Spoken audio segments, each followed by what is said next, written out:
እግዚአብሔርን የሚያምን ሰው ማለት የትም ቦታ ሆኖ እግዚአብሔር ያየኛል የሚል ሰው ነው። እግዚአብሔርን ተከትሎ ከሰው ጋር ይኖራል እንጂ ሰውን ተከትሎ ከእግዚአብሔር ጋር አይኖርም። ሰው ህልም ሲያይ ለሰው ማውራት አይገባውም የሚባለው ለዚህ ነው። እግዚአብሔርን የሚያምን ሰው ማለት ምን አይነት ሰው እንደሆነ ታውቃላችሁ? እግዚአብሔርን የሚያምን ሰው ማለት የትም ቦታ ሆኖ እግዚአብሔር ያየኛል የሚል ሰው ነው። የሆነ ባለስልጣን እንዳይከፋው ተብሎ ያላበሳቸው መከራቸውን የሚያዩ ሰዎች አሉ። እነገሌን ደስ እንዲላቸው ተብሎ የሚታሰር ሰው አለ። የወንድ ልጅ ፍላጎት ማወቅ ከፈለግ ሴትን መመልከት ነው ይላል። እግዚአብሔርን ተከትሎ ከሰው ጋር ይኖራል እንጂ ሰውን ተከትሎ ከእግዚአብሔር ጋር አይኖርም። ነገር ሁሉ ለበጎ ነው የሚባለው ለዚያ ነው።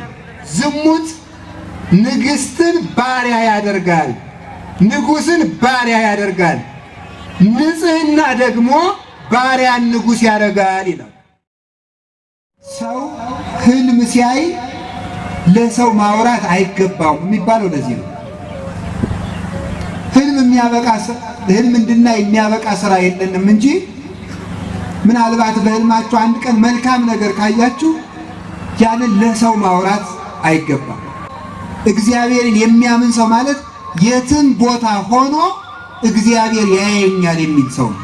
እንዴ ሰው ጭፈራ ቤት ሲገባ፣ ሰው መሸታ ቤት ሲገባ፣ ሰው ዶርሙ ውስጥ ሲሆን፣ ሰው ቤቱ ውስጥ ሲተኛ መስኮቱን ዘግቶ አልጋውን ዘግቶ መጋረጃ ጋርዶ ሲተኛ ግን እግዚአብሔር የሚያየው ይመስላል?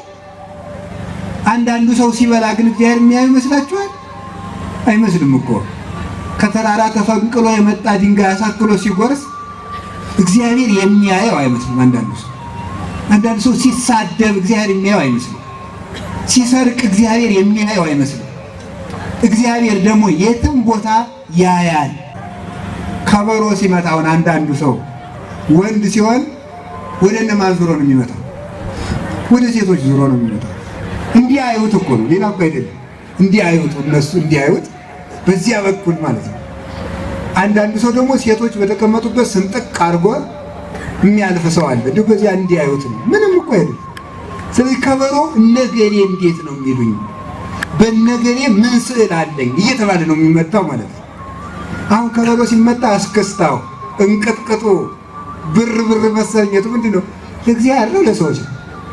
እንዲሁ እንዲህ ማለት እኮ በቂ ነው። ከበሮ ሲመቱ በጣም መሽከርከር ይቻላል አይቻልም ብሎ ከመጠየቅ በፊት አንድ ጥያቄ መጠየቅ ቀላል ነው። ከበሮ ስንመታ የምንሽከረከረው ለእግዚአብሔር ነው ለሰው ነው? ለሰው ነው። ሴቱም እንደዚያው ማለት ነው። ሴቱም ቢሆን ወንዶች እንዲያዩዋችሁ እያላችሁ ነው የምትኖሩት ሁሉ ይመስለኛል ነው። እንግዲህ አንድ ሰው ብር ይሰጠና ቤተክርስቲያን እገሌ 50 ሺህ ብር ሰጥቷል እልል በሉለት። ሰዎች አሁን ሰውየውም ከዚያ በኋላ ምንድን ነው ሌላ ቀን 10 ብር ሲሰጥ ዝም ብንል ዛሬ አንሶ ነው ያለጨበጨቡልኝ ማለት ይጀምራል ማለት ነው። እግዚአብሔር ይቀበለኛል ሳይሆን ሰዎች እንዴት አሉኝ ስለሆነ ማለት ነው። ሰዎች እንዴት አሉኝ፣ ሰዎች ተቀበሉኝ አልተቀበሉኝ። ሰውን መሰረት አድርጎ የሚሰራ ስራ ሰው ሲወድቅ አብሮ ይወድቃል፣ ሰው ሲፈርስ አብሮ ይፈርሳል። ሰውን እየተከተለ እግዚአብሔርን የሚከተል ሰው ይጠፋል። እግዚአብሔርን ተከትሎ ከሰው ጋር ይኖራል እንጂ ሰውን ተከትሎ ከእግዚአብሔር ጋር አይኖርም። ሩጫቸውን የጨረሱና እሱን የመሰሉ ቅዱሳንን ግን እንከተላቸዋለን። ያወጣቸው ባርነት ስንት ዓመት ነው ይኖሩ ሲባል 215 ዓመት በባርነት ያለ ሀገራቸው ተሰደው 215 ዓመት የግብፅ ፒራሚዶችን እየሰሩ በባርነት ኖረዋል ማለት ነው። ወደዚያ ባርነት የወሰዳቸው ማን ነው ሲባል ራሳቸው ነው። የአባታቸው የያዕቆብ ልጆች 12ኛ ወንድማቸውን ዮሴፍን በምቀኝነት ምክንያት እሱ ከኛ የበለጠ ተወዳጅ ይሆናል፣ እኛን ሊገዛ ይችላል ብለው በመቅናት ወንድማቸውን ወደ ግብፅ ሽጠውታል። በ20 ብር አማካይነት ሽጠው ግብፅ እንዲሄድ አድርገውታል። እሱ መጀመሪያ አባቱ የወደው ነበረ። አባቱም ልዩ ልዩ ልብስ ያለብሰዋል። እንደዚሁም ደግሞ እግዚአብሔር ነገ ትልቅ ሰው እንደሚሆን ራእይ ህልም ያሳየው ነበረ። 11 ነዶዎች የገብስ ነዶ ለአንድ ነዶ ሲሰግድ ያይ ነበር። ጨረቃ ሲሰግድለት ይመለከት ነበር። ከዋክብት ሲሰግዱለት ይመለከቱበት ነበር። ፀሐይ ሲሰግድለት ያያል። ይህንን ለአባቱ እየነገረ አባ እኔ ዛሬ ህልም አይቻለሁ። 11 ነዶዎች እኔ ለያስኳት የገብስ ነዶ። ለነገሩ የአሁን ዘመን ልጅ ገብስ ነዶ ማለት ምን ማለት እንደው የሚያውቅ አይመስለኝም። ስለዚህ እሱ ለያዘው ነዶ ሲሰግዱለት አየ። ይህንን ለአባቱ ተናገረ። 11 ነዶዎች የተባሉት ወንድሞችህ ናቸው፣ እነሱ ይገዙልህ ይሆናል። ነገር ግን በምቀኝነት እንዳይጣሉ ህልም አየሁ አትበል። የልጅ ነገር ደግሞ ህልም ሲያይ እየወሰደ ለወንድሞች ይነግራቸው። አሃ ለካኛንም ልትገዛ ትወዳለህ፣ በእኛ ላይ ልትሾም ነው ብለው ይቀኑበታል። ሰው ህልም ሲያይ ለሰው ማውራት አይገባውም የሚባለው ለዚህ ነው። ምናልባት በህልማችሁ አንድ ቀን መልካም ነገር ካያችሁ ያንን ለሰው ማውራት አይገባም። ብዙ ነገር ነው የሚያደርገው። አንደኛ ህልም አይቻለሁ እኔ ጥሩ ህልም አያለሁ ብሎ ማውራት ምን ይሆናል? ቅድስና አለኝ ማለት ስለሚሆን፣ በራስ መመካት ስለሚሆን ህልሙን የገለጠልን መልአክ ከኛ ይርቃል ማለት ነው። ሁለተኛ ደግሞ እኛ ህልም አይቻለሁ ጥሩ ህልም አይቼ ብለን ለሰው ስንናገር ሰዎች እኛን እንደ ጸሎተኛ ስለሚቆጥሩን ስለሚያመሰግኑን ከሚመሰገን ሰው አጠገብ ደግሞ ሰይጣን ስለማይጠፋ ሰይጣን ወደኛ መምጣት ይጀምራል ማለት ነው። ሶስተኛ ደግሞ መልካም ህልም ስለራሳችን ብናይ ሰዎች በዚያ ምክንያት እኛ የምንጎዳ ስለሚመስላቸው ምቀኝነት ሊያድርባቸው ይችላል። በዚያ ምቀኝነት እኛን ሊያጠፉን ይችላሉ። እንዲህ ያለውን ነው ቅዱስ ዳዊት ይነብብ ኃጥእ በዘያስሕት ርእሶ፣ ኃጢአተኛ ሰው ራሱ የሚጠፋበትን ነገር ይናገራል የሚለው ለዚህ ነው። ኃጢአተኛ ሰው ራሱን የሚያሳስት ነገር፣ ራሱን የሚያጠፋውን ነገር ይናገራል ያለው ስለዚህ ነው። ስለዚህ ራሳችን የሚያጠፋን ነገር ሊሆን ስለሚችል አይነገርም። ዮሴፍ ይህን በመናገሩ ወንድሞቹ ለግብፅ ነጋዴዎች ሽጠው ከኢየሩሳሌም ወደ ግብፅ እንዲሄድ አደረጉት። ለግብፅ ሽጠውት ከሄዱ በኋላ ምንድነው የተደረገው? ወንድማችንን ቀበሮ በልቶታል ብለው ልብሱን በጋርደው በልተው የበጉን ደም ቀብተው ለአባቱ ወንድማችን ቀበሮ በላው እኮ አሉ። ልብሱም ይኸው ቀበሮ በልተው ይኸው ልብሱ ደም ነክቶታል ብለው ልዙም አባቱ አይኑ እስከሚጠፋ አለቀሰ። ልጄ ሙቷል ብሎ ዮሴፍ ተሸጠ። ተሽጦ ከሄደበት ሀገር ደግሞ ታማኝ እንዲሆን መልከኛም ስለነበረ ጥበበኛም ስለነበረ የገዛው የግብፅ መስፍን የቤቱ ምሰሶ፣ የቤቱ ገንዘብ ቤት፣ የቤቱ አልጋ አንጣፊ ጭምር አደረገው። እግዚአብሔር በባዕድ ሀገር ዘመድ መስጠት ያውቅበታልና፣ ስለዚህ በዚያ ዘመድ እየተባለ እንዲኖር አደረገው እግዚአብሔር። ሰይጣን በጣም ቀናተኛ ስለሆነ ይሄ ሰውዬ መቼ ነው ማርፈው? ወንድሞቹን የወንድሞቹ ገዥ እንደሚሆን ራእይ ቢያይ በወንድሞቹ አማካኝነት ተሽጦ እንዲሄድ አደረኩት። የግብፅ ባሪያ እንዲሆን አደረኩት። ደግሞ እዚህ መጥቶ የሰው አልጋ አንጣፊ ሆኖ ተመቸው። ደግሞ ምን ላድርገው ብሎ አሰበና የዚያ ሰውዬ የመስፍኑ ሚስት በዝሙት እንድትመኘው አደረገ። ሲወጣ ባቱን ሲገባ ደረቱን እየተመለከተች በዝሙት ጾር ተነድፋ እሱን መመኘት ጀመረች። ሌሊት ተቀን ሐሳቧ ሁሉ እሱ ሆነ። ከዕለታት አንድ ቀን አንተ ሰው ከኔ ጋር ኃጢአት እንድትሰራ እፈልጋለሁ አለችው። አይ ባለቤትሽ በገንዘቡ ሁሉ ሲሾመኝ በአንቺ ላይ ግን አልሾመኝም ማለት ነው። በሚስቱ ላይ አልሾመኝም። ልብ ብላችሁ ታውቁ እንደሆነ እግዚአብሔር በመለኮቱ ጎልማሳ በሚስቱ ንጉሥ በመንግስቱ ሲገቡበት አይወድም። ይቅርታ የማይደረግባቸው ርዕሰ ጉዳዮች ናቸው እነዚህ።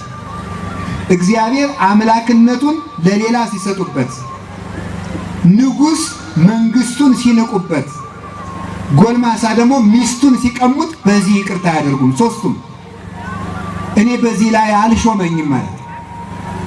ከዕለታት አንድ ቀን ገብቶ ከቤተ መንግስት ያለውን ገንዘብ ሁሉ ሲያናፍስ አንተ ባሪያ ዛሬ እጄ ወድቀሃል አልለቅህም ብላ ያዘችው።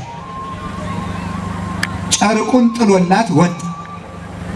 ልብሱን ብትይዘው ልብሱን አውልቆ ጥሎላት ወጣ። መጀመሪያ ምንድን ያላት?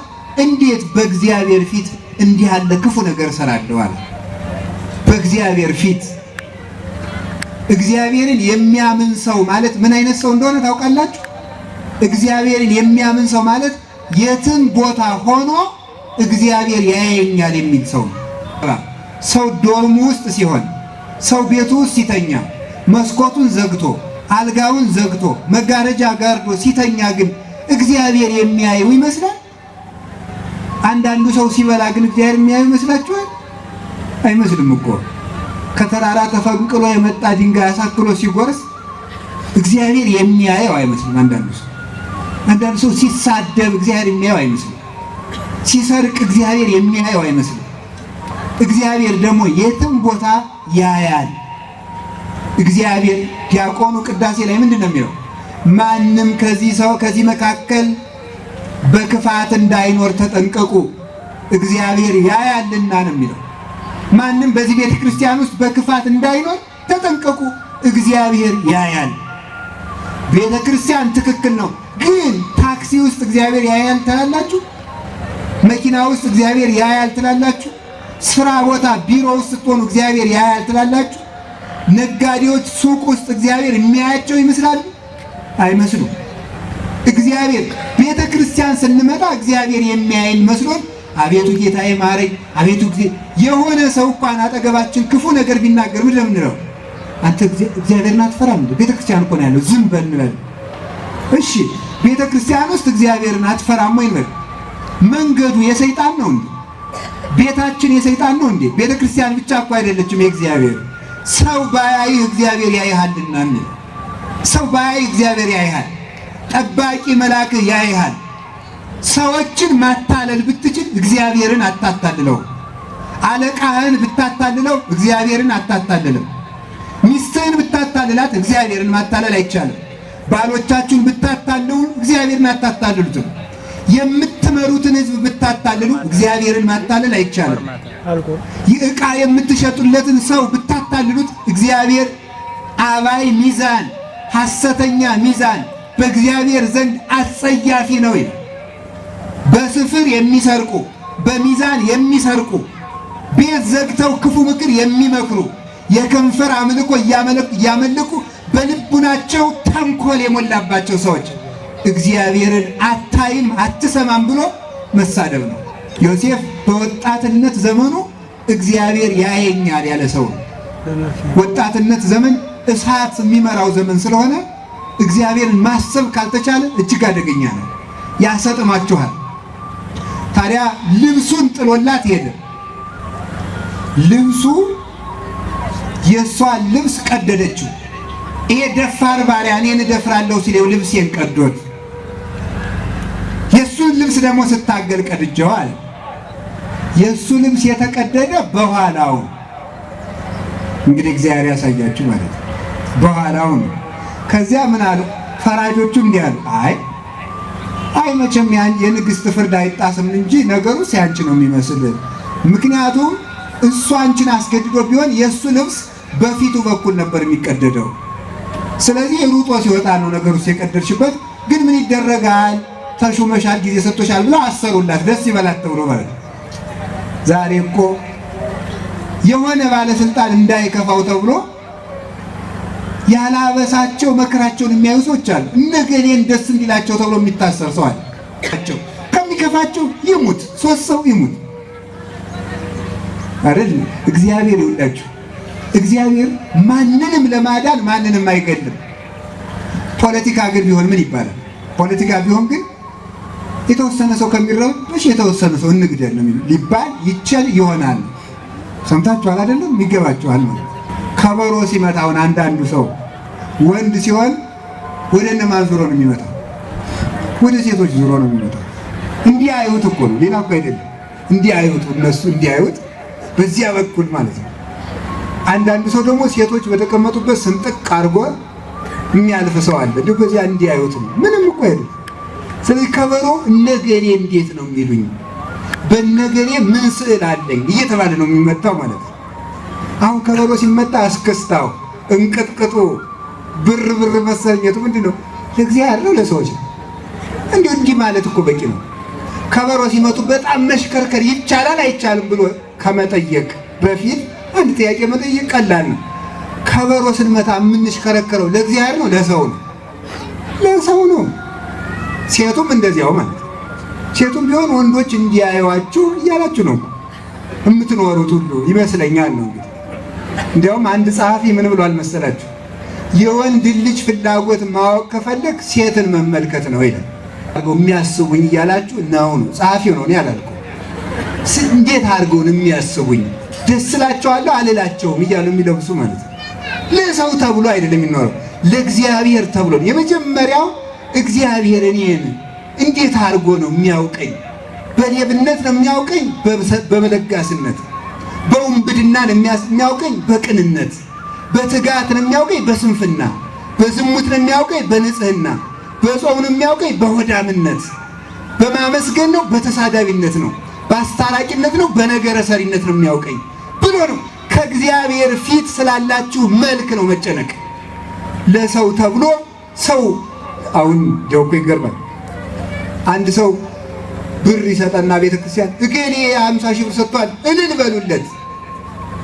ሰዎች አሁን ሰውየውም ከዚያ በኋላ ምንድን ነው ሌላ ቀን 10 ብር ሲሰጥ ዝም ብንል ዛሬ አንሶ ነው ያለጨበጨቡልኝ ማለት ይጀምራል ማለት።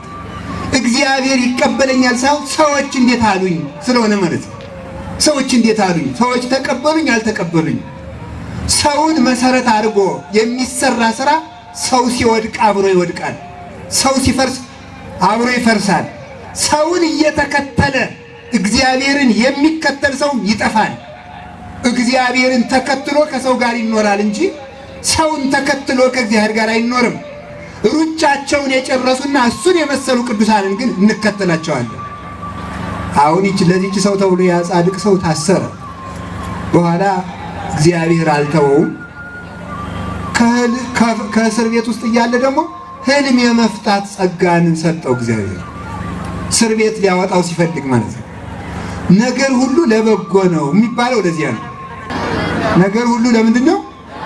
ለበጎ ነው። መታሰርም መጨነቅም ሰዎች ሁሉ ተሰብስበው ውሸታም መሆናቸው ግድ የለም፣ መልካም ነው። 11 ወንድሞች ነበሩ። 11ዱም ጨካኞች፣ 11ዱም ውሸታሞች፣ 11ዱም ደግሞ አሳልፈው የሚሰጡ ናቸው። ኢትዮጵያ ውስጥ 110 ሚሊዮን ህዝብ ካለ 110 ሚሊዮን 109 ሚሊዮን 999 ሺህ ሰው ውሸታም ሆኖ አንድ ሰው ቢተርፍ እንኳን ይሄም ቢሆን ለበጎ ነው። ይሄም ቢሆን ለበጎ ነው። እግዚአብሔር በአንድ ሰው መፍትሄ ስለሚያመጣ ማለት ነው። አሁን ሰው በጣም የጨካኞችና የክፉ ሰዎች መብዛት እያስጨነቀው ነው። ብዙውን ሰው አለቀልን ብሎ ወደ መወሰንም እየደረሰ ነው። አንዳንዱ ሰው ከዚህ በኋላማ ምን ቀረን እያለ ነው። እግዚአብሔር ሁሉም ክዶ አንድ ሰው ቢቀርም በዚያ መፍትሄ የማምጣት ኃይል ያለው አምላክ ነው እግዚአብሔር። ወንድሞቹ ሁሉ ሸጡት። ከዚያ ደግሞ የተሰደደበት ሀገርም ደግሞ እስራት። አንዳንድ ጊዜ መከራ ሲደራረብ እግዚአብሔር የሌለ ይመስላል። ሊቃውንት ይላሉ ደመና ሲበዛ ፀሐይ የሌለ ይመስላል፣ ውሸት ሲበዛ እውነት የሌለ ይመስላል፣ መከራ ሲበዛ እግዚአብሔር የሌለ ይመስላል ይላሉ። ግን ደመናውን ነፋስ መበተኑ አይቀርም፣ የውሸት ብዛትም በእውነት መበተኑ አይቀርም። ጊዜ የሰጣቸው ሰዎችም በጊዜ መሰናከላቸው አይቀሩም። ጨካይ ሰዎችም ለነሱም ጨካይ መውረዱ አይቀርም። ባለጸጎችም መደየታቸው አይቆርም። ሁሉም ይረሳል። ለደስታም የማብቂያ ጊዜ አለው፣ ለሐዘንም የማብቂያ ጊዜ አለው። እዚያ እስር ቤት ውስጥ እንዳለ እግዚአብሔር የሕልም ጸጋ ሰጠው። ሕልም ፈታ። ይኸው እንግዲህ እንደምታውቁት ንጉሡ 7 የወፈሩ ላሞች በሕልሙ አየ። 7 የከሱ ላሞች ደግሞ መጥተው የወፈሩትን ላሞች ሲውጧቸው አየ። ማን ይፍታለት? ኧረ አንድ ሕልም የሚፈታ ባሪያ ያለ ከኢየሩሳሌም ተገዝቶ ይመጣ፣ እስኪ ና በሉት። አንተ ሕልሜን የምትተረጉምልኝ አለው። ንጉሥ ሕልም የሚተረጉም እግዚአብሔር የገለጠለት ነው አለ። መጀመሪያ ሃይማኖቱን ሰበከ።